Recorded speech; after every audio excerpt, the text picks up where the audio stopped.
और आइए सारा पास्टर्स को एक और बार मैं स्वागत करना चाहता हूँ। इस महीने भी हम जूम के जरिए इकट्ठा होने के लिए वचन के द्वारा हम सुनने जा रहे हैं। प्रभु की उपस्थिति में हम प्रार्थना के साथ बैठे ताकि प्रभु हमारा हर एक व्यक्ति से व्यक्तिगत रीति में आज प्रभु परमेश्वर बात करने जा रहे हैं। आज का वक्ता के बारे में एक दो शब्द कहना चाहता हूँ। पास्टर डैनी जोसेफ करीब 50 साल से प्रभु का सेवा कर रही है केरल में, और विदेश में भी प्रभु उनको इस्तेमाल किया है। और हमारा मेरा भी पास्टर बन चुका है गांव में।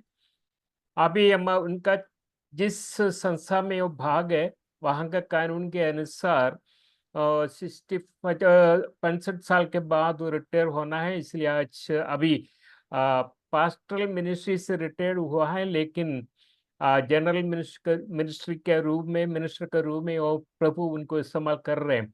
एक अच्छा बाइबल टीचर है। प्रभु सामत के साथ कई सालों से शुरू से लेकर अभी तक प्रभु उनको इस्तेमाल कर रहे हैं। उनको 2 बच्चा है। उनका बेटी और दामाद प्रभु का राज्य के लिए काफी मेहनत करने वाला एक कपल है। प्रभु उनका बेटी एक बार हमारे बहनों का मीटिंग में भी मैसेज दिया था। और पास्टर डैनी जोसेफ का संदेश हिंदी में अनुवाद करने के लिए हमारा दोस्त पास्टर जॉनसन रामेंद्रन भी आज हमारे बीच में है। मैं दोनों प्रभु का दासों का स्वागत करता हूँ। Over to pastor Danny Joseph and pastor Johnson Ramendran. Now it is your time. Yes. Praise the Lord. Hallelujah. കർത്താവിന്റെ വലിയ നാമത്തിന് മഹത്വം ഉണ്ടാകട്ടെ. ഒരു വിലപ്പെട്ട സമയമായി ഈ സമയത്തെ ഞാൻ കാണുന്നു. എൻ്റെ ജീവിതത്തിൽ ശുശ്രൂഷകളിൽ വളരെയധികം കൈത്താങ്ങലുകൾ തന്ന ഒരു വിലപ്പെട്ട കുടുംബമാണ് പാസ്റ്റർ ചെറിയാനുമ്മൻ. ഞങ്ങൾ സോമിച്ചായൻ എന്നാണ് വിളിക്കുന്നത്.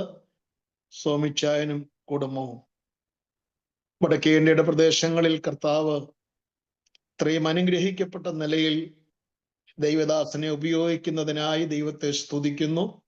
ഇതിൽ അറ്റൻഡ് ചെയ്യുന്ന എല്ലാവർക്കും കർത്താവിന്റെ വിലയേറിയ നാമത്തിൽ വന്ദനങ്ങളെ അറിയിക്കുന്നു. ഇന്ന് പകൽക്കാലം सबको जय मसीह की। मैं प्रभु का धन्यवाद करता हूं सभी लोगों के लिए जो यहाँ पे मौजूद हैं, और खास तौर पे हम सोनीचायन के नाम से जिनको हम पुकारते हैं, जानते हैं, पास्टर चेरियन के लिए जो उत्तर भारत में परमेश्वर उनके द्वारा जो सेवकाई कर रहा है। आप सबों को हमारा जय मसीह की। ഇന്ന് പകൽക്കാലം അല്പസമയം ദൈവവചനം എൻ്റെ പ്രിയപ്പെട്ട കർത്താവിൻ്റെ ദാസന്മാരോട് പങ്കുവയ്ക്കുവാൻ മലാഖി പ്രവചനം 3-ാം അധ്യായം അതിൻ്റെ 17-18 വാക്യങ്ങളാണ് ഞാൻ നിങ്ങളോട് ഷെയർ ചെയ്യുവാൻ ആഗ്രഹിക്കുന്നത്. आज सुबह हम प्रभु के वचन को सीखने जा रहे हैं, और उसके लिए मलाकी की किताब, मलाकी की भविष्यवाणी 3रा अध्याय और उसका 17वां 18वां पद रहेगा जो हम पढ़ के शुरू करेंगे। 17ാമത്തെ വാക്യം, ഞാൻ ഉണ്ടാക്കുവാനുള്ള ദിവസത്തിൽ അവർ എനിക്ക് ഒരു നിക്ഷേപമായിരിക്കും എന്ന് സൈന്യങ്ങളുടെ യഹോവ അരുളി ചെയ്യുന്നു. 17वां पद, सेनाओं का यहोवा कहता है, जो दिन मैंने ठहराया है उस दिन वे लोग वरन मेरे निज लोग ठहरेंगे. ഒരു മനുഷ്യൻ തനിക്ക് ശുശ്രൂഷ ചെയ്യുന്ന മകനെ ആദരിക്കുന്നത് പോലെ ഞാൻ അവരെ ആദരിക്കും. मैं उनका ऐसा सम्मान करूंगा जैसा सेवा करने वाले पुत्र से पिता सम्मान करता है. നമ്മൾ 17ാം വാക്യത്തിൽ മലയാളം ബൈബിളിൽ അവർ എനിക്ക് ഒരു നിക്ഷേപമായിരിക്കും എന്നാണ് പക്ഷെ ഇംഗ്ലീഷ് ബൈബിളിൽ അവർ എനിക്ക് ജുവൽസ് ആയിരിക്കും, രത്നങ്ങളായിരിക്കും എന്നാണ് എഴുതിയിരിക്കുന്നത്. यहाँ पे यदि हम हिंदी अनुवाद देखते हैं तो वहां पे लिखा है कि वो मेरे निज भाग ठहरेंगे, लेकिन इसका अंग्रेजी अनुवाद कहता है कि वो मेरे लिए रत्न, हीरे ठहरेंगे. ജുവൽ, അതിന്റെ അർത്ഥം എന്താണ്? ഞാൻ ഇങ്ങനെ പറയാം: anything or anyone who is highly valued, that is jewels. रत्न कौन होता है? कुछ भी, चाहे वो वस्तु हो या व्यक्ति हो, जो किसी व्यक्ति के लिए बहुत ही कीमती होती है, उसे रत्न कहते हैं. നമുക്കറിയാം ഭാരതരത്ന എന്നൊക്കെയുള്ള അവാർഡ് ഇന്ത്യ ഗവൺമെന്റ് ചിലർക്ക് കൊടുത്തിട്ടുള്ളത്. हमें पता है कि भारत सरकार ने कईयों को भारत रत्न रूपी पुरस्कार दिया है. ഇവിടെ അവർ എനിക്ക് ജുവൽസ്, രത്നമായിരിക്കുമെന്ന് പറഞ്ഞിരിക്കുന്നത് പ്രധാനമായും കർത്താവിന്റെ വേല ചെയ്യുന്ന ദൈവത്തിന്റെ ദാസീദാസന്മാരെ കുറിച്ചാണ്. और यहां पर जब परमेश्वर लोगों को कहता है कि वो रत्न ठहरेंगे, तो वो उन लोगों के लिए है जो प्रभु की सेवा करते हैं. ഇതിന്റെ 3-ാം അധ്യായം 13-ാമത്തെ വാക്യം 14 വാക്യങ്ങളിൽ കാണുമ്പോൾ ദൈവത്തിന്റെ വേല ചെയ്യുന്നവര് ഇങ്ങനെ പറയുന്നു. 14-ാം വാക്യം: യഹോവയ്ക്ക് ശുശ്രൂഷ ചെയ്യുന്നത് വ്യർത്ഥം. यहां पे जब हम 13-14वां पद पढ़ते हैं, खासकर 14वां पद, जहां लोग कह रहे हैं कि परमेश्वर की सेवा करना व्यर्थ है. ഏതോ നിരാശകളോ സങ്കടങ്ങളോ ഭാരങ്ങളോ കയ്പിന്റെ അനുഭവങ്ങളോ വന്നപ്പോൾ മാനുഷിക രീതിയിൽ അവർ പറഞ്ഞു പോകുകയാണ്, യഹോവയ്ക്ക് ശുശ്രൂഷ ചെയ്യുന്നത് വ്യർത്ഥമാണ്. जब परमेश्वर के लोग, परमेश्वर के सेवक, जब कोई निराशा आ जाती है, कुछ नकारात्मक हो जाता है, उनको लगता है कि कुछ गलत हो रहा है, सही क्यों नहीं हो रहा है, तो मानुषिक तौर पर वो अपनी भावना व्यक्त कर देते हैं कि प्रभु की सेवा करना ही व्यर्थ है. 1 കൊരിന്ത്യർ 15:58 പൗലോസ് അപ്പോസ്തലൻ പറയുന്നു, ആകയാൽ എൻ്റെ പ്രിയ സഹോദരന്മാരെ, നിങ്ങൾ ഉറപ്പുള്ളവരും കുലുങ്ങാത്തവരും നിങ്ങളുടെ പ്രയത്നം കർത്താവിൽ വ്യർത്ഥമല്ല എന്നറിഞ്ഞിരിക്കയാൽ കർത്താവിന്റെ വേലയിൽ എപ്പോഴും വർദ്ധിച്ചു വരുന്നവരുമാകുവീൻ. पहला कुरिन्थियों 15वां अध्याय 58वां पद पौलुस कहता है कि क्योंकि आप ये जानते हो कि तुम्हारा परिश्रम प्रभु में व्यर्थ नहीं है, इसलिए मेरे प्रिय भाइयों, अटल रहो, दृढ़ बने रहो और प्रभु के काम में बढ़ते जाओ. പല സമയങ്ങളിലും ഞാനും കർത്താവിന്റെ വേലയുടെ മുൻപിൽ നേരിട്ട കൈപ്പേറിയ അനുഭവങ്ങളുടെ മുമ്പിൽ നിരാശപ്പെട്ടു പോയിട്ടുണ്ട്. मैं भी कई बार सेवा में जब बहुत सारी ऐसी मुश्किलातें आती हैं, कड़वाहट आती हैं, तो मैं खुद निराशा से भर जाता हूं. ഒരു മാസം 5 രൂപ വരുമാനം കൊണ്ട് എനിക്ക് ജീവിക്കേണ്ടി വന്നിട്ടുണ്ട്. मुझे आज भी पता है, एक पूरा महीना 5 रुपए की आमदनी से मैंने बिताया है. വളരെ ബുദ്ധിമുട്ട്, ഞെരുക്കം, നല്ല വസ്ത്രമില്ല, നല്ല ഭക്ഷണമില്ല, വളരെ ബുദ്ധിമുട്ടുകളിൽ കൂടെ പോയപ്പോൾ മാനുഷിക രീതിയിൽ ഞാനും നിരാശപ്പെട്ട ഒരു വ്യക്തിയാണ്. खाने के लिए अच्छा भोजन नहीं मिलता था, पहनने को कपड़े नहीं थे, मुश्किलातें थीं. जब ऐसे दौर में से होकर गुजरा तो मैं भी मानुषिक तौर पर निराश हो गया था. എന്റെ കൂടെ പഠിച്ച കൂട്ടുകാര് ലോകപ്രകാരം ഉന്നത നിലകളിലെത്തിയപ്പോൾ ഞാന് ഒന്നുമില്ലാത്തവനായി തീർന്നല്ലോ, അങ്ങനെ ഒരു ചിന്ത മനസ്സിൽ കടന്നു വന്നിട്ടുണ്ട്.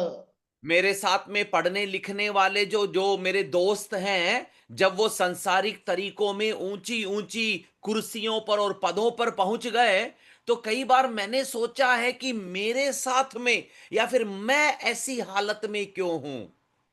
ഏലിയാവ് പോലും ചൂരച്ചെടിയുടെ ചുവട്ടിൽ കിടന്ന് പറഞ്ഞില്ലേ, മരിച്ചാൽ മതി, എന്റെ പ്രാണനെ എടുക്കണമേ, നിരാശ കൊണ്ട്. और तो और छोड़ो, एलिया को देखिएगा, वो भी तो झाऊ के पेड़ के नीचे जाकर कहने लगा, इतना काफी है प्रभु, बस मेरी जान ले ले अब तो। ഇവിടെ കർത്താവ് തന്റെ ശുശ്രൂഷയിൽ മനസ്സ് തളർന്നവരോട് പറയുകയാണ്, ഞാൻ ഉണ്ടാക്കുവാനുള്ള ദിവസത്തിൽ നിങ്ങൾ എനിക്ക് രത്നങ്ങളാണ്, ജുവൽസ് ആണെന്ന്. या लेकिन परमेश्वर ऐसे ही अपने सेवकों को कह रहा है कि तुम लोग उस दिन जो मैंने ठहराया है मेरे लिए रत्न ठहरोगे, कहलाओगे। രത്നത്തിനൊരു പ്രത്യേകത, അതിന് വില നിർണയിക്കാൻ വളരെ ബുദ്ധിമുട്ടാണ്. रत्नों की या हीरों की बात करें तो कीमत लगाना, कीमत बताना मुश्किल होता है। അതിന് പറയുന്നത് ഫേസ് വാല്യൂ എന്നാണ്. തൂക്കിയല്ല, അളന്നല്ല, എണ്ണിയല്ല, അതിന്റെ ഭംഗി, അതിന്റെ മാറ്റ്, അതിന്റെ ശ്രേഷ്ഠതയ്ക്ക് മതിപ്പ് വിലയാണ് ജുവൽസിനുള്ളത്. हीरो को कीमत उसकी फेस वैल्यू से मिलती है, मतलब उसको तोलकर नहीं, भार के अनुसार नहीं, या फिर रकम के अनुसार नहीं, जो जैसे अच्छे दिखता है वैसे उसकी कीमत निर्धारित होती है। ഇതെപ്പോഴാ തെളിയുന്നത്? കർത്താവ് പറയുന്നു, ഞാൻ ഉണ്ടാക്കുവാനുള്ള ദിവസത്തിൽ നിങ്ങൾ എന്റെ ജുവൽസ് ആണ്.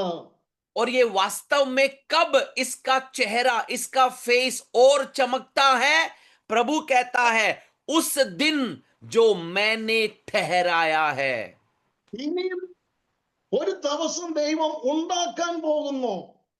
एक ऐसा दिन जिसे प्रभु ठहराने जा रहा है, हमारे लिए बनाने जा रहा है।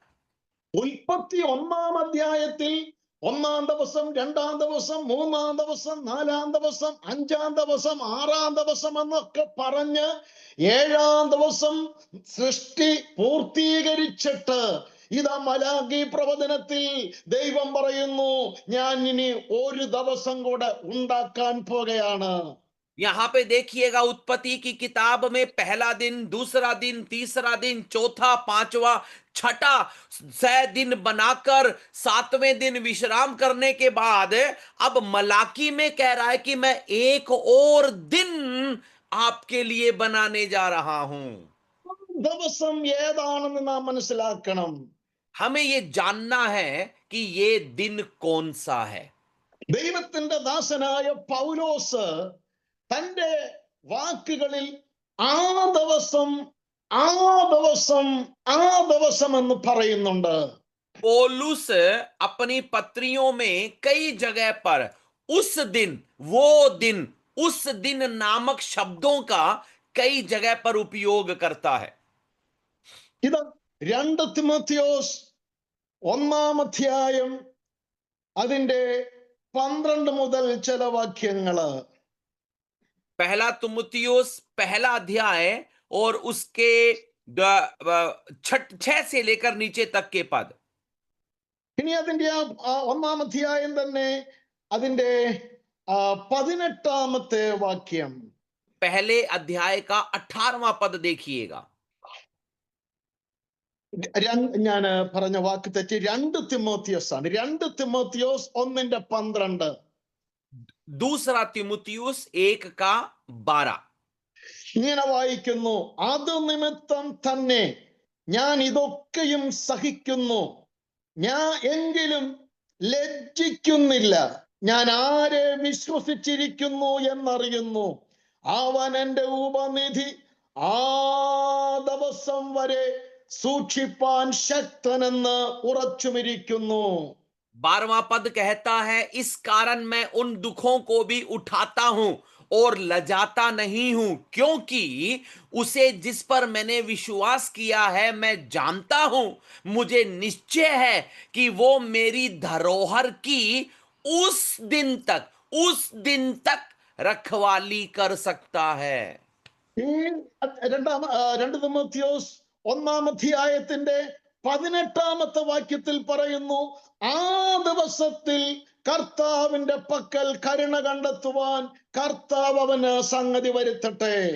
उसी दूसरे तिमुथियुस के पहले अध्याय के 18वें पद में लिखा है, प्रभु करे कि उस दिन उस पर प्रभु की दया हो.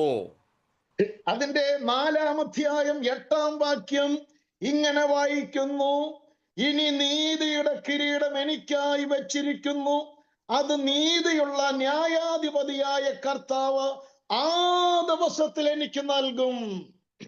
उसका चौथे अध्याय का 8वां पद कहता है, भविष्य में मेरे लिए धार्मिकता का वो मुकुट रखा हुआ है जिसे प्रभु जो धर्मी और न्यायी है मुझे उस दिन देगा.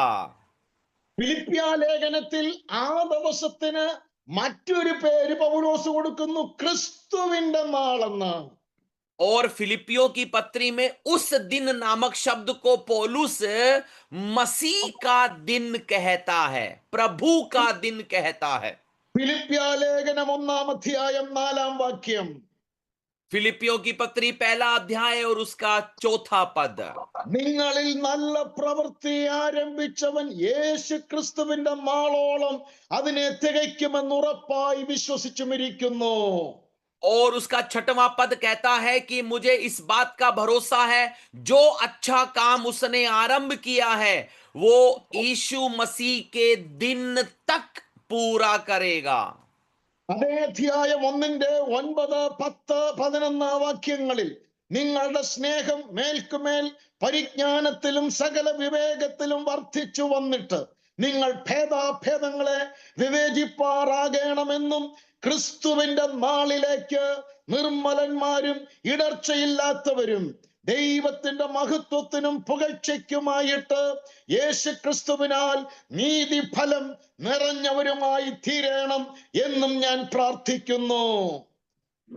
और यहां पर उसके दूसरे अध्याय के 1 से नीचे लिखा हुआ है कि वो प्रेम से ढाढ़स, आत्मा की सहभागिता, वो सब कहने के बाद में वो कहता है कि मसीह के दिन तक उसे आप अच्छा समझते रहो.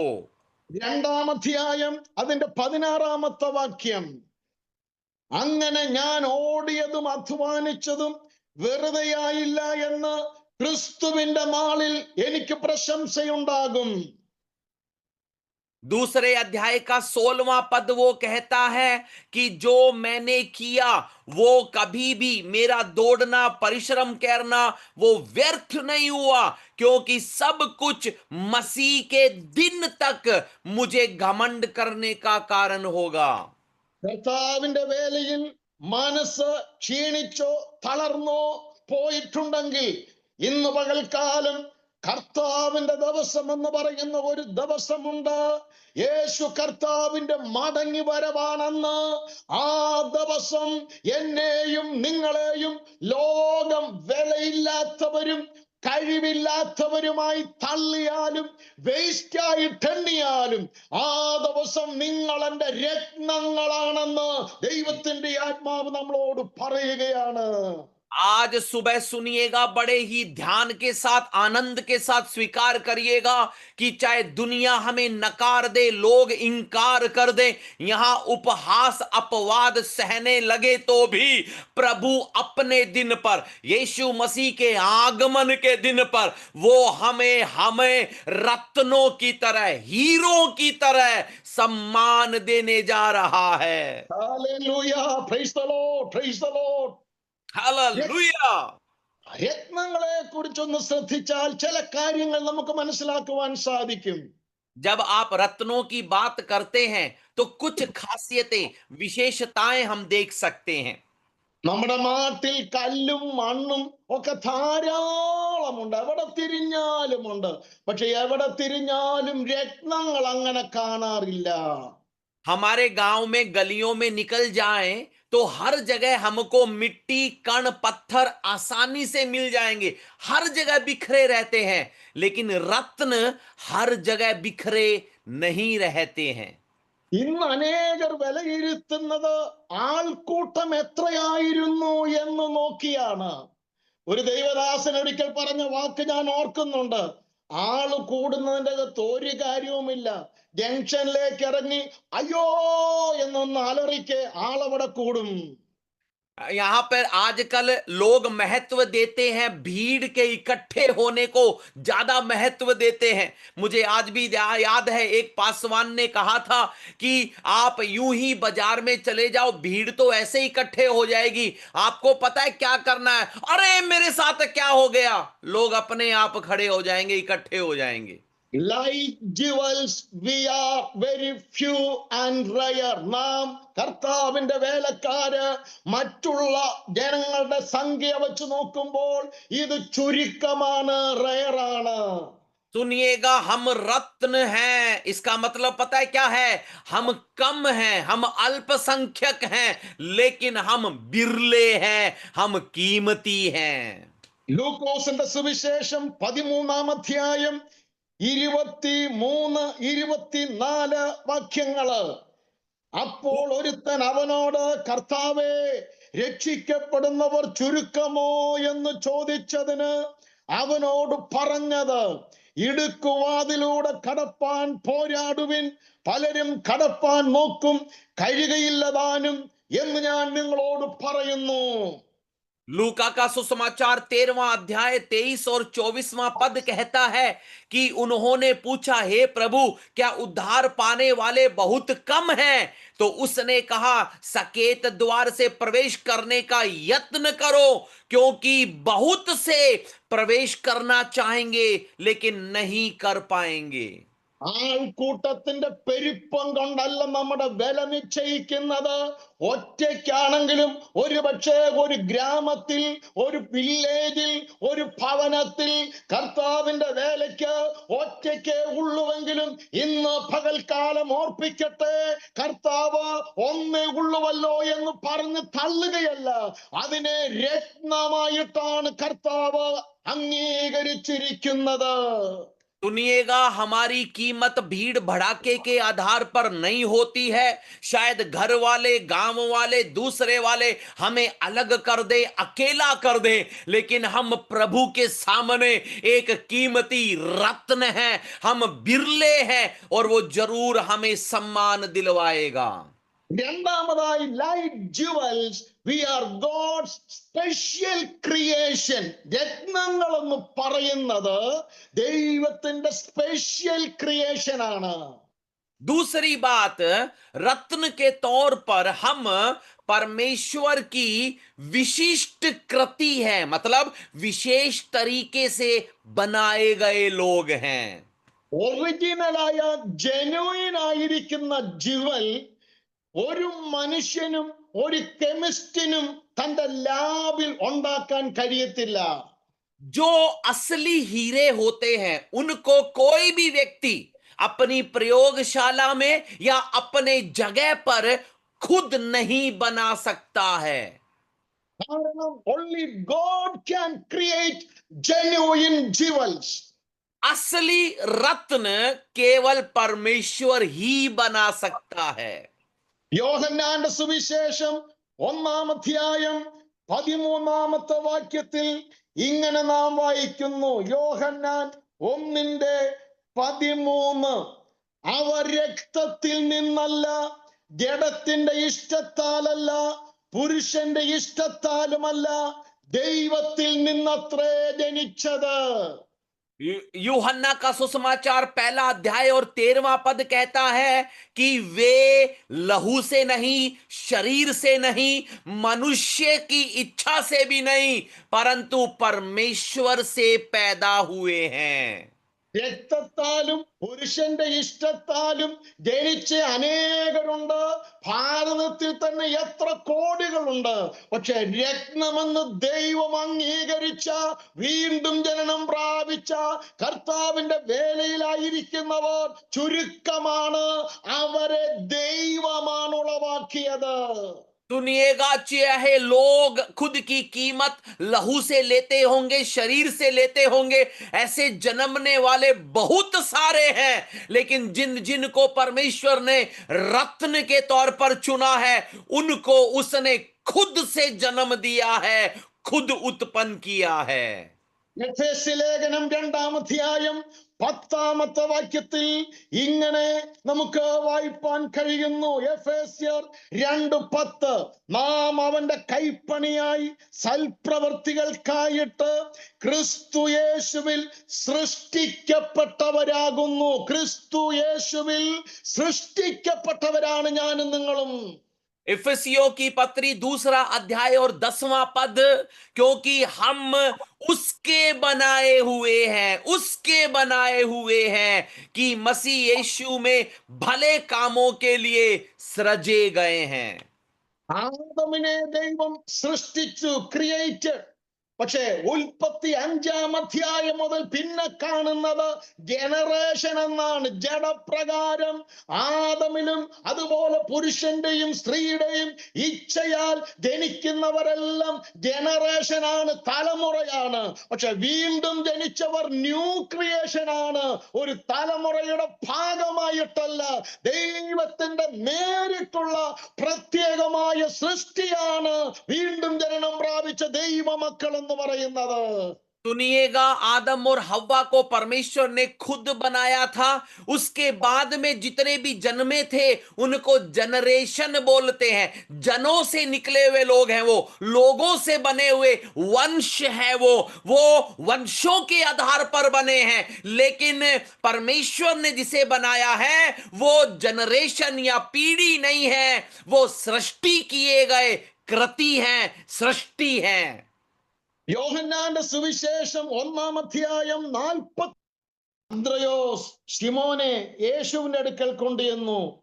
യേശു ശിമോനെ ഒന്ന് നോക്കി പറഞ്ഞു, നീ യോഹന്നാന്റെ പുത്രനായ ശിമോനാകുന്നു, നിനക്ക് കേഫ എന്ന് പേരാകും, അത് പത്രോസ് എന്നാകുന്നു. यहाँ पे यूहन्ना के सुसमाचार में हम देखते हैं कि वहां पर कैसे अंद्रियास जब पतरस को यीशु मसीह के पास में लेकर आता है तो वो कहता है कि हे शमोन के पुत्र, योना के पुत्र, तू शिमोन है, पतरस कहलाएगा. വെറും മണ്ണായിരുന്ന ശിമോൻ യേശുവിന്റെ അടുക്കൽ ചെന്നപ്പോൾ യേശു പറഞ്ഞു, നീ പാറയാകാൻ പോകുകയാണ്. यहां पर यही पतरस जब यीशु के पास में जाता है और वो उसको कहता है कि तू एक चट्टान बनने जा रहा है. വെളിപ്പാട് പുസ്തകം 21-ാം അധ്യായം 14-19 വാക്യങ്ങൾ. प्रकाशित वाक्य 21वां अध्याय और उसका 14वां और 19वां पद. നഗരത്തിന്റെ മതിലിന് 12 അടിസ്ഥാനവും അതിൽ കുഞ്ഞാടിന്റെ 12 അപ്പോസ്തലന്മാരുടെ 12 പേരുമുണ്ട്. പുതിയ യെരൂശലേം എന്ന വിശുദ്ധ നഗരത്തിന്റെ മതിലിന് 12 അടിസ്ഥാനമാണുള്ളത്. ആ 12 അടിസ്ഥാനങ്ങൾക്ക് 12 അപ്പോസ്തലന്മാരുടെ പേരുകളാണ് ഇട്ടിരിക്കുന്നത്. वहां पर लिखा हुआ है कि नगर की शहरपना मतलब पवित्रों की बनी हुई शहरपना है, जिनकी 12 नींवें हैं और इनके 12 नाम दिए गए हैं. അതിന്റെ 19-ാം വാക്യം, നഗരമതിലിന്റെ അടിസ്ഥാനങ്ങൾ സകല രത്നവും കൊണ്ട് അലങ്കരിച്ചിരിക്കുന്നു. 1-ാം അടിസ്ഥാനം സൂര്യകാന്തം. അപ്പോസ്തലന്മാരുടെ പേരുകൾ നഗരമതിലിനെ അടിസ്ഥാനമായിട്ട് ഇട്ടിരിക്കുന്നുവെന്ന് 21-ാം അധ്യായം 14-ാം വാക്യത്തിൽ പറഞ്ഞിട്ട് 19-ാം അധ്യായത്തിൽ ആ ഓരോ അടിസ്ഥാനങ്ങളും രത്നങ്ങളാണെന്നാണ് അവിടെ എഴുതിയിരിക്കുന്നത്. और उसी प्रकाशित वाक्य 21 के 19 में लिखा है कि जो बहुमूल्य पत्थरों से नींव सजाई गई है उसके नाम ये हैं. ध्यान से सुनिएगा, 14वें पद में कहता है कि नींवों के नाम अपने प्रेरितों के नाम के आधार पर डाले गए हैं. ये कहने के बाद कहता है उनके नाम ये हैं और वहां 12 रत्नों के नाम लिखे हैं. ഇപ്പം വെറും മണ്ണായിരുന്ന ശിമോൻ യേശുവിന്റെ അടുക്കൽ വന്നപ്പോൾ പാറയായി തീർന്നില്ല. ആ പാറയെ ഒരു രത്നമാക്കി കർത്താവ് മാറ്റുന്നു. जो पतरस केवल एक मिट्टी अर्थात शिमोन था, जैसे ही प्रभु के पास में आता है वो चट्टान बनता है। लेकिन वहीं पर बात रुकी नहीं, ध्यान से सुनिए। उसी पतरस को परमेश्वर यीशु मसीह इस प्रकाशित वाक्य में देखिएगा रत्न बना देता है। Amen. വെറും മീൻ പിടിച്ച് നടന്ന മീനിന്റെ നാറ്റം കൊണ്ട് നടന്നിരുന്ന ഒരു മനുഷ്യനെ യേശു രത്നമാക്കി മാറ്റി എന്ന് പറഞ്ഞാൽ ഇന്ന് പകൽക്കാലം കർത്താവേ നിനക്ക് സ്തോത്രമെന്നല്ലാതെ എന്താ നാം പറയുന്നത്? तो सुनिएगा मेरे भाइयों बहनों, प्रभु का धन्यवाद करने के सिवाय और हम क्या कर सकते हैं? यदि हम ये पता लगाते हैं कि मछली पकड़ने वाला मछली की दुर्गंध से भरे हुए एक पतरस को उसने यदि रत्न बना दिया, तो धन्यवाद के अलावा भाई और क्या कह सकते हैं हम उसे? മൂന്നാമതായി, like jewels we are so beautiful. तीसरी बात है, നിലയിൽ तीसरी Yes, बात है, हम रत्नों की तरह खूबसूरत हैं, सुंदर हैं। ലോകം നോക്കിയാൽ കറുത്തവരോ മുഖം ചുളിഞ്ഞവരോ വല്ലാത്തവരോ ഒക്കെയായി ലോകം നമ്മളെ കാണും. എന്നാൽ കർത്താവ് നമ്മളെ കാണുന്നത് വളരെ മനോഹരമായ രത്നങ്ങളായിട്ടാണ്. जब दुनिया हमें देखती है तो हम काले दिखते होंगे, टेढ़े दिखते होंगे, झुर्री वाले दिखते होंगे, लेकिन जब परमेश्वर हमें देखता है तो वो हमें खूबसूरत रत्नों की तरह देखता है। നമ്മുടെ ബ്യൂട്ടി എന്ന് പറയുന്നത് പുറമേ ഉള്ളതല്ല. हमारी खूबसूरती बाहरी नहीं है। 48 സങ്കീർത്തനം അതിന്റെ 2ാമത്തെ വാക്യം. 48वां भजन संहिता और उसका दूसरा पद। മഹാരാജാവിന്റെ നഗരമായി ഉത്തരഗിരിയായ സിയോൻ പർവ്വതം ഉയരം കൊണ്ട് മനോഹരവും സർവഭൂമിയുടെയും ആനന്ദവുമാകുന്നു. ഉയരം കൊണ്ട് മനോഹരം. यहां पर सियोन पर्वत के बारे में लिखा है जो ऊंचाई में सुंदर है और हर्ष का कारण है। കൊച്ചു കുടിലായിരിക്കാം ഒരുപക്ഷെ നാം ഇന്ന് ജീവിക്കുന്നത്, അല്ലെങ്കിൽ വല്ല മരച്ചുവട്ടിലുമായിരിക്കാം. പക്ഷെ ദൈവം നമ്മെ കാണുന്നത്, കരുതിയിരിക്കുന്നത്, ആക്കിയിരിക്കുന്നത് ഉയരം കൊണ്ട് നാം മനോഹരരാണ്. हम शायद छोटे घर में झुग्गी झोपड़ी में या पेड़ के तले रहते होंगे, लेकिन ध्यान से सुनिए, जब परमेश्वर हमें देखता है वो हमें ऊंचाई में सुंदर देखता है। എന്താണ് നമ്മുടെ ഉയർച്ച, അല്ലെങ്കിൽ വാട്ട് ഈസ് അവർ എലിവേഷൻ? നമുക്ക് എന്താണ് ഉയരം കൊണ്ടുണ്ടാകുന്ന മനോഹാരിത? ऊंचाई के द्वारा हमें किस प्रकार की सुंदरता, किस प्रकार की ऊंचाई मिलती है? എഫേസ്യ ലേഖനം 2ന്റെ 1ാം വാക്യം, അതിക്രമങ്ങളാലും പാപങ്ങളാലും മരിച്ചവരായിരുന്ന നിങ്ങളെയും അവൻ ഉയർപ്പിച്ചു. മരിച്ചവരെ ഇടുന്ന സ്ഥലത്തിന്റെ പേരാ ശവപ്പറമ്പ്. यहां पे सुनिए, इफिसियों की पत्री 2 अध्याय 1 पद, उसने संसार की तुम्हें भी उसने जिलाया जो पाप और अपराध में मरे हुए थे। सुनिएगा, मरे हुओं को रखने वाली जगह कहलाती है कब्रिस्तान। നമുക്ക് വേണമെങ്കിൽ വിളിക്കാം ടോംബ്, ശവപ്പറമ്പ്, കല്ലറ.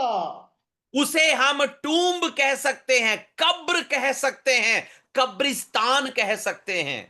പക്ഷേ 2ാം അധ്യായം 7ാം വാക്യത്തിൽ ക്രിസ്തു യേശുവിൽ അവനോടുകൂടെ ഉയർത്തെഴുന്നേൽപ്പിച്ച് സ്വർഗത്തിലിരുത്തിയിരിക്കുന്നുവെന്നാണ് അവിടെ കാണുന്നത്. लेकिन इफिसियों के 2 के 7वें पद में लिखा है कि उसने हमें मसीह के साथ ऊपर बिठाया है। ഇതിന്റെ മുകളിലോട്ട് പോകാൻ ഒറ്റ വ്യക്തിക്കും കഴിയത്തില്ല. നമ്മളെ ഇരുത്തിയിരിക്കുന്നത് ക്രിസ്തു യേശുവിനോടുകൂടെ സ്വർഗത്തിൽ ഉയരത്തിലാണ് നമ്മെ ഇരുത്തിയിരിക്കുന്നത്.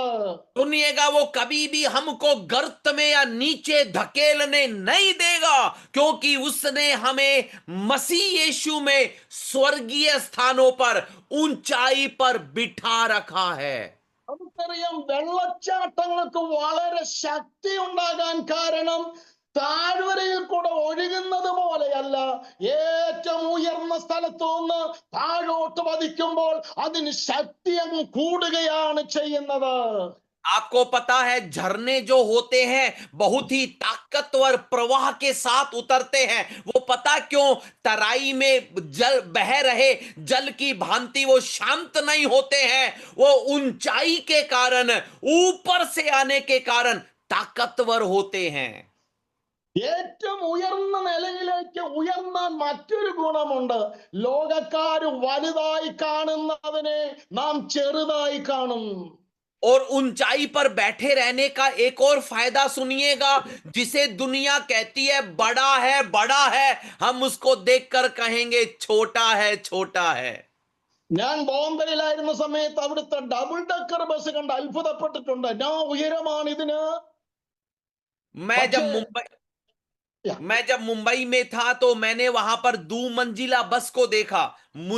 बस को देखकर चकित रह गया, कितनी ऊंची है ये बस। പക്ഷെ അവിടുത്തെ റിസർവ് ബാങ്കിന്റെ മുകളിൽ ചെന്നപ്പോൾ ഇതാ ഒരു ഡബിൾ ഡക്കർ വരുന്നു. ഒരു സോപ്പിന്റെ പെട്ടി പോലെ എനിക്ക് തോന്നിയുള്ളൂ. लेकिन वहीं की रिजर्व बैंक की इमारत के अंदर से जब मैंने उसी बस को दोबारा देखा तो डबल डेकर नहीं दिखाई दी, केवल साबुन की डिबिया दिखाई दी।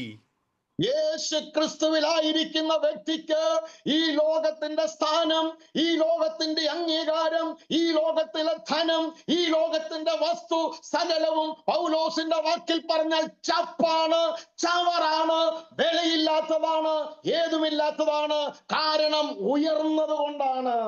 और जब परमेश्वर यीशु मसीह में हम हैं, हमारे लिए इस दुनिया की दौलत, धन, संपत्ति, जायदाद, ये सब कुछ पौलुस की भाषा में सुनिएगा, बिल्कुल कूड़ा करकट है, व्यर्थ है, बेकीमती, अकीमती है, कोई मूल्य नहीं है हमारे सामने। ഉയർന്ന സ്ഥാനത്ത് ഉയർന്ന നിലയിലെത്തിയാൽ വാസ്റ്റ് വിസിബിലിറ്റി, നമ്മുടെ കാഴ്ചയുടെ ഏറിയ വർദ്ധിക്കും ഉയർന്ന സ്ഥലത്ത് നിന്നാൽ. ऊंचाई पर बैठे रहने की का तीसरा फायदा सुनिएगा, हमारी जो दृष्टि है, देखने का जो दायरा है, वो बड़ा हो जाता है, विशाल हो जाता है। ലോകത്തിലെ ഒരു മനുഷ്യൻ മരണം വരെയുള്ളത് കാണുമ്പോൾ നമ്മുടെ വിസിബിലിറ്റി, നമ്മുടെ ദൃഷ്ടിയെ കർത്താവ് വിശാലമാക്കിയത് കൊണ്ട് മരണത്തിനപ്പുറമായി ഒരു ഉയർത്തെഴുന്നേൽപ്പിനോട് ബന്ധപ്പെട്ട് യേശു കർത്താവിനോട് കൂടെ തേജസ്സിന്റെ ശരീരം ധരിച്ച് വാഴുന്ന അത്രയും വിശാലമായ വിസിബിലിറ്റി ദൈവം നമുക്ക് നൽകിയത് നമ്മെ അവനോടൊപ്പം ഉയർത്തിയത് കൊണ്ടാണ്. जब दुनिया वालों की नजर केवल मृत्यु तक ही, कब्र तक की ही जाती है, वहीं तक देख सकते हैं, लेकिन क्योंकि हम ऊंचाई में मसीह के साथ बैठे हुए हैं, तो सुनिएगा, हमारी नजर पता है कहां कहां जाती है? मृत्यु तक नहीं, मृत्यु के बाद पुनरुत्थान तक, पुनरुत्थान के बाद में महिमाकरण तक, महिमाकरण के बाद यीशु मसीह के साथ सदा वास करने वाले उस अनंत जीवन के वास तक हमारी नजर जाती है। നമ്മുടെ സൗന്ദര്യം എന്താണ്? 149 സങ്കീർത്തനം 4-ാമത്തെ വാക്യം. യഹോവ തന്റെ ജനത്തിൽ പ്രസാദിക്കുന്നു, താഴ്മയുള്ളവരെ അവൻ രക്ഷ കൊണ്ട് അലങ്കരിക്കുന്നു. हमारी सुंदरता क्या है? आप बड़े ध्यान से देखिएगा, भजन संहिता 149 का 4था पद, यहोवा अपने प्रजा से, वो अपने लोगों को, प्रजा से जो प्रसन्न रहता है, उन्हें शोभायमान करेगा। രക്ഷ കൊണ്ട് നമ്മളെ അലങ്കരിക്കുന്നു. वो हमें उद्धार के द्वारा सुशोभित करता है, शोभायमान करता है। ഉത്തമഗീതം 6-10 അരുണോദയം പോലെ ശോഭയും ചന്ദ്രനെ പോലെ സൗന്ദര്യവും സൂര്യനെ പോലെ നിർമ്മലതയും കൊടികളോടുകൂടിയ സൈന്യം പോലെ ഭയങ്കരത്വമുള്ള ഇവൾ ആര്? സഭയെക്കുറിച്ച് പറയുകയാണ്.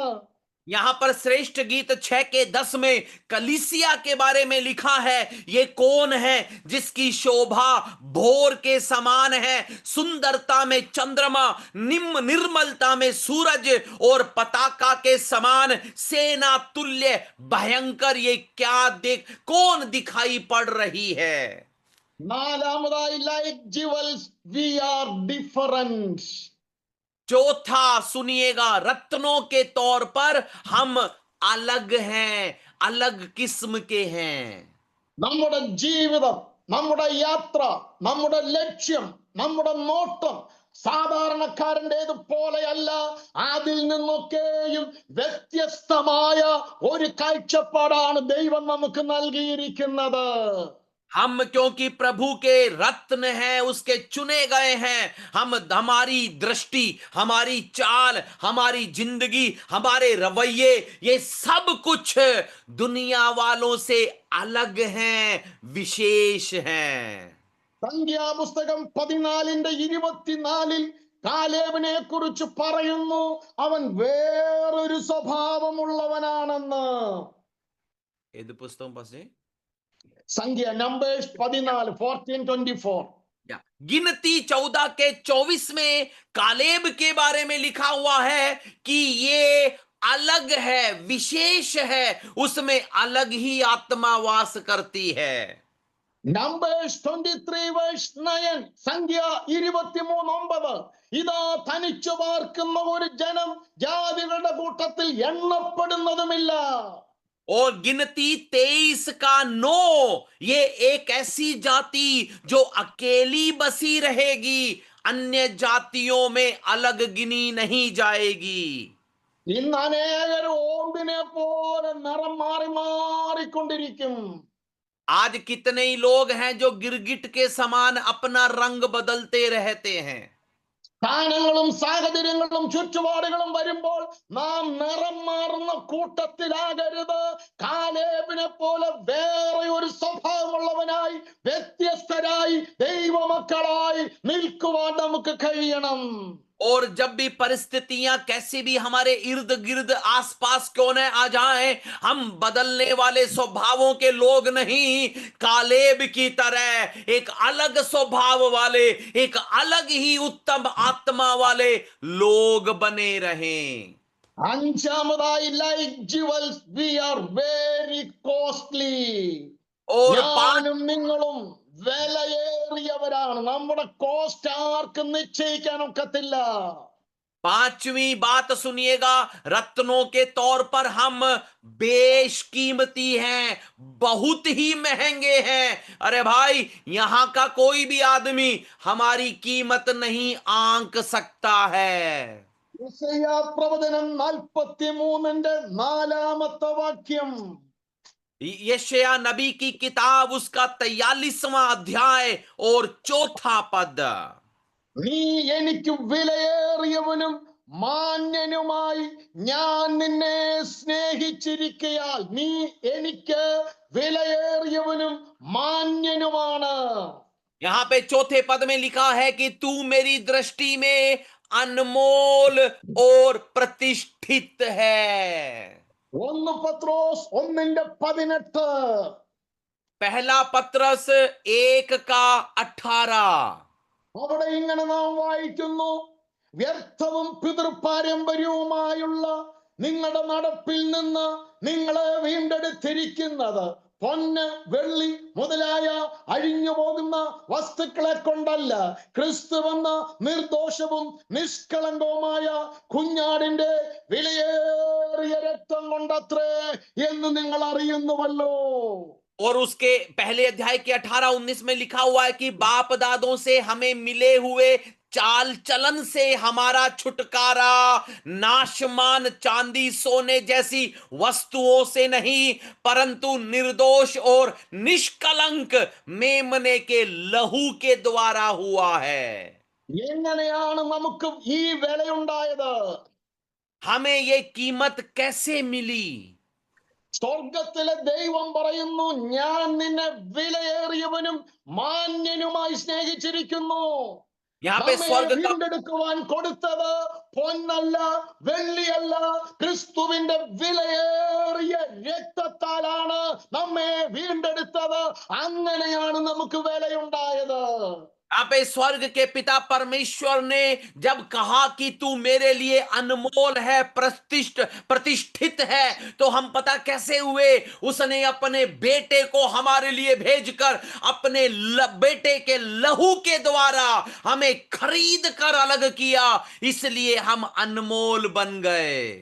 മലാഖി പ്രവചനം 3-ാം അധ്യായത്തിന്റെ 16-ാമത്തെ വാക്യത്തിൽ, ഞാൻ അവർക്ക് വേണ്ടി ഒരു സ്മരണയുടെ പുസ്തകം, ബുക്ക് ഓഫ് റിമംബറൻസ് ദൈവം സൂക്ഷിക്കുന്നു നമുക്ക് വേണ്ടി. और यहाँ पे मलाकी 3 के 16 में लिखा हुआ है, मैं उनके लिए एक स्मरण के निमित्त एक पुस्तक रखता हूं। 56-ാം സങ്കീർത്തനത്തിൽ ദാവീദ് ദൈവത്തോട് നിലവിളിച്ചു. 56-8, നീ എന്റെ ഉഴൈച്ചകളെ എണ്ണുന്നു, എന്റെ കണ്ണുനീർ നിന്റെ തുരുത്തിയിലാക്കി വയ്ക്കണമേ, അത് നിന്റെ പുസ്തകത്തിലില്ലയോ? यहाँ पे भजन संहिता 56 का 8 लिखा है कि तू मेरे मारे फिरने का हिसाब रखता है, आंसुओं को अपनी कुप्पी में रखता है। കർത്താവിന്റെ ശുശ്രൂഷ ചെയ്യുന്ന ദൈവത്തിന്റെ ദാസന്മാരെ, നിങ്ങളുടെ നെടുവീർപ്പ്, നിങ്ങളുടെ കണ്ണുനീര്, നിങ്ങളുടെ വേദന, നിങ്ങൾ അനുഭവിച്ച ത്യാഗങ്ങൾ ദൈവം മറക്കത്തില്ല. അതവന്റെ പുസ്തകത്തിൽ എഴുതി വെച്ചിട്ടുണ്ട്. ദൈവത്തിന്റെ സന്നിധിയിൽ നമ്മുടെ വേദനകൾ നെടുവീർപ്പായി തീരുകയല്ല, ഇവിടെ വീണ കണ്ണുനീര് നിലത്ത് പതിച്ച് തീരുകയാണ്. പക്ഷെ ദൈവ പൈതൽ കണ്ണുനീരൊഴുക്കിയാൽ ആ കണ്ണുനീരിന്റെ ഓരോ തുള്ളിയും ദൈവം പിടിച്ചു തന്റെ തുരുത്തിയിൽ വയ്ക്കുന്നു. അത് നിന്റെ പുസ്തകത്തിലില്ലയോ? यहां पर देखिएगा, प्रभु की सेवा करने वाले लोग हों, जब हम दुख में से, मुसीबत में से, इनकार में से होकर गुजरते हैं, तो वो हमें अलग नहीं रखता है, वो हमारा ध्यान रखता है। जब यहां वाले लोग रोते हैं तो उनके आंसू सूख जाते हैं, जमीन पर गिरकर व्यर्थ हो जाते हैं, लेकिन अपने दासों के आंसुओं को अपनी कुप्पी में रखकर, याद रखकर, हमें अपनी कीमत देने वाला परमेश्वर है, हमें बुलाने वाला परमेश्वर। കർത്താവിന്റെ ശുശ്രൂഷ ചെയ്യുന്നത് വ്യർത്ഥമാണെന്ന് ഒരിക്കലും നിരാശപ്പെടരുത്. ഞാനും നിങ്ങളും ദൈവത്തിന്റെ വിലയേറിയ രത്നങ്ങളാണെന്നുള്ളത് ഓർത്തുകൊള്ളുക. कभी भी ये कहकर निराश मत होना कि परमेश्वर की सेवा करना व्यर्थ है। याद रखना कि हम परमेश्वर के बेशकीमती रत्न हैं। നിങ്ങളോട് ദൈവവചനം പങ്കുവയ്ക്കുവാൻ ലഭിച്ച ഈ സമയത്തിന് നന്ദി പറയുന്നു.